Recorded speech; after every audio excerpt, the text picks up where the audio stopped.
দক্ষিণেশ্বরের মায়ের মন্দিরে গিয়ে আমাদের সাথে একটা আশ্চর্যজনক ঘটনা ঘটে গেছিল। কি সেটা চলো সেটাই তোমাদের বলি। তো রোজকারের মতো মা আর আমি আবার বেরিয়ে পড়ছি, কারণ তোমরা আমার ভিডিও যারা রোজ ফলো করো তারা জানোই মা আর আমি একটু সময় পেলেই বেরিয়ে পড়ি। আজকে যাচ্ছি আমরা খুবই একটা শান্তির এবং খুবই আমাদের পছন্দের একটি জায়গা, সেটাই হচ্ছে দক্ষিণেশ্বরের মায়ের মন্দির। মায়ের মন্দির অনেক জায়গায় আছে, তারাপীঠ, কালীঘাট, নৈহাটি, কিন্তু দক্ষিণেশ্বরের মায়ের মন্দিরে একটা আলাদাই টান কাজ করে। আমি তোমাদের সাজেস্ট করবো যে দক্ষিণেশ্বরের মায়ের মন্দির তোমরা রাত্রেবেলা যাও, কারণ রাত্রেবেলা এতটা স্নিগ্ধ শান্ত পরিবেশ তোমরা মনে হয় না কলকাতার বুকে আর কোথাও পাবে।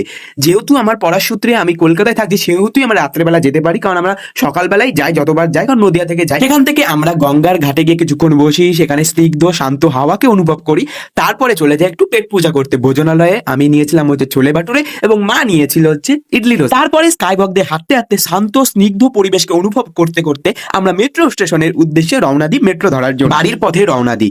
আমাদের খুব খুশি হচ্ছিল যেহেতু মেট্রোটা ফাঁকা ছিল, কারণ দমদম থেকে উঠলে মেট্রোতে জায়গায় পাওয়া যায় না।